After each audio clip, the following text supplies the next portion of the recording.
हजारों साल पहले की बात है। इब्राहीम अलैहिस्सलाम अल्लाह के नबी और पैगंबर थे।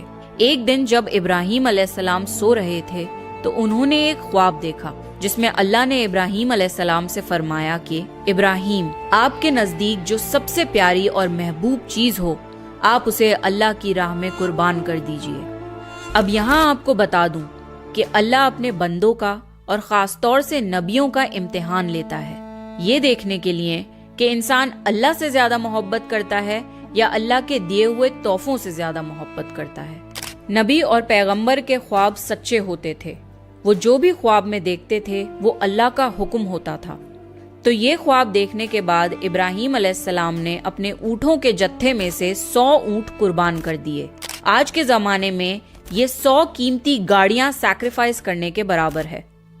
इब्राहीम अलैहिस्सलाम ने सोचा कि जो अल्लाह ने उन्हें हुक्म दिया था वो पूरा हो गया, पर जब रात को वो सोए तो उन्हें फिर से यही ख्वाब आया। इसलिए इब्राहीम अलैहिस्सलाम ने अगले दिन 200 ऊँट अल्लाह की राह में कुर्बान कर दिए। लेकिन अगली रात फिर से उन्हें वही ख्वाब आया जिसमें अल्लाह ने उनसे उनकी सबसे पसंदीदा चीज कुर्बान करने का हुक्म दिया। अब इब्राहीम अलैहिस्सलाम सोच में पड़ गए कि आखिर अल्लाह उनसे किस चीज की कुर्बानी चाहते हैं। फिर उन्होंने सोचा कि इस दुनिया में सबसे अजीज चीज मेरे लिए मेरा बेटा इस्माइल है। आपको बता दूं कि इब्राहीम अलैहिस्सलाम को पूरी जिंदगी दुआएं मांगने के बाद 80 साल की उम्र में औलाद हुई थी और वो थे उनके बेटे इस्माइल, जो उन्हें बहुत ज्यादा अजीज और महबूब थे। अब इब्राहीम अलैहिस्सलाम समझ चुके थे कि दरअसल अल्लाह ताला ने उनसे उनके बेटे की कुर्बानी मांगी है। अल्लाह ये देखना चाहता है कि इब्राहीम अलैहिस्सलाम अपने बेटे से ज्यादा मोहब्बत करते हैं या अल्लाह से। इब्राहीम अलैहिस्सलाम के लिए ये बहुत बड़ा इम्तिहान था। अगले दिन इब्राहीम अलैहिस्सलाम उठे और अपनी बीवी हाजरा को कहा कि हमारे बेटे इस्माइल को नहलाकर अच्छी तरह तैयार कर दीजिए। इब्राहीम अलैहिस्सलाम की बीवी हाजरा ने अपने बेटे को बहुत अच्छे से नहलाकर खुशबू लगाकर तैयार कर दिया और इब्राहीम अलैहिस्सलाम अपने बेटे को लेकर एक पहाड़ की तरफ रवाना हो गए। इब्राहीम अलैहिस्सलाम ये तकलीफ भरा फैसला कर चुके थे कि वो अपने बेटे की कुर्बानी देंगे, पर शैतान को कैसे मंजूर होता कि कोई अल्लाह की इताअत करे। तो शैतान भी अपने काम पर लग गया। वो सीधा इब्राहीम अलैहिस्सलाम की बीवी हजरत हाजरा के पास एक बुजुर्ग की शक्ल में गया और उनसे कहा कि इब्राहीम तुम्हारे बेटे को किसी दावत पे नहीं बल्कि उसे कुर्बान करने के लिए लेके गए हैं। ये सुनकर हजरत हाजरा बहुत हैरान हुई, पर वो समझ गईं कि ये जरूर अल्लाह का हुक्म होगा। तो उन्होंने शैतान से कहा कि अगर अल्लाह ने इब्राहीम को ऐसा करने का हुक्म दिया है तो ये हमारी खुशकिस्मती है। ये तो मेरा एक बेटा है, अगर मेरे इस्माइल जैसे 1000 बेटे भी होते तो मैं खुशी खुशी उन्हें अल्लाह की राह में कुर्बान कर देती। सोचिए, एक माँ के लिए ये कहना कितनी बड़ी बात है। जब शैतान हजरत हाजरा को भड़काने में नाकाम हो गया तो सीधे उनके बेटे इस्माइल अलैहिस्सलाम के पास गया और कहने लगा कि तुम्हारे बाबा तुम्हें किसी दावत में नहीं बल्कि तुम्हें मारने के लिए लेके जा रहे हैं। जवाब में इस्माइल अलैहिस्सलाम ने कहा कि अगर ये अल्लाह का हुक्म है तो मेरे लिए इससे बड़ी क्या खुशनसीबी की बात है कि मैं अल्लाह की राह में कुर्बान हो जाऊं।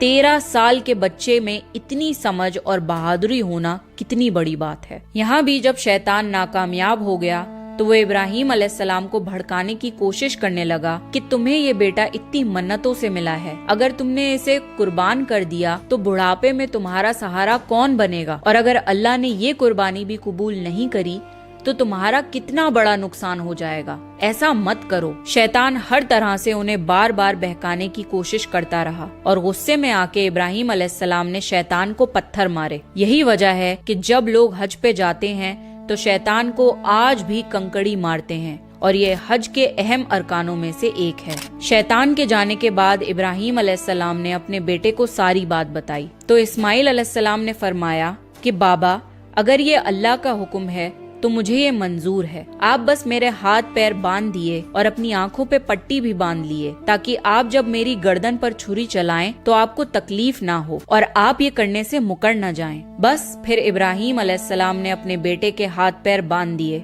और अपनी आंखों पर पट्टी भी बांध ली और जब उन्होंने इस्माइल अलैहिस्सलाम की गर्दन पर छुरी चलाई तो एक जानवर की आवाज सुनकर वो हैरान हो गए। उन्होंने जब आंखों से पट्टी खोली तो एक दुम्बा जुबा हुआ था और इस्माइल अलैहिस्सलाम उनके पास खड़े मुस्कुरा रहे थे। तब आसमान से अल्लाह ने इब्राहीम अलैहिस्सलाम से फरमाया, इब्राहीम, आप इस इम्तिहान में कामयाब हो गए। हमने आपकी ये कुर्बानी कबूल की। आपका ये इम्तिहान कयामत तक याद रखा जाएगा और आपकी इस सुन्नत को ईमान वाले लोग हर साल याद रखेंगे और हर साल अल्लाह की राह में कुर्बानी पेश करेंगे। इब्राहीम अलैहिस्सलाम की इस सुन्नत को अल्लाह ने आने वाली नस्लों के लिए इबरत बनाया और इसीलिए मुसलमान हर साल हज के मौके पर कुर्बानी करते हैं। बकरीद पर जो भी हलाल जानवर कुर्बान होते हैं उनके गोश्त को 3 हिस्सों में बांटा जाता है। पहला हिस्सा गरीबों और मिस्कीनों में बांटा जाता है, दूसरा हिस्सा रिश्तेदारों में दिया जाता है और तीसरा हिस्सा खुद अपने घर में रखा जाता है। आपको ये पता होना चाहिए कि बकरीद के मौके का गरीब लोग साल भर इंतजार करते हैं, क्योंकि यही साल का इकलौता मौका होता है जब उन्हें गोश्त खाना